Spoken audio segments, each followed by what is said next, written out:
செய்யுங்க சின்ன சளி வந்தாலும் பரவாயில்லை, மருந்து குடிச்சா நல்லாகிடுவாய்.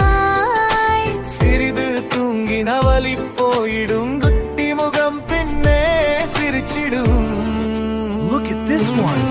பொம்மை எல்லாம் பகிர்ந்து விளையாடினார், இருவரும் சந்தோஷமாயிருப்பாங்க.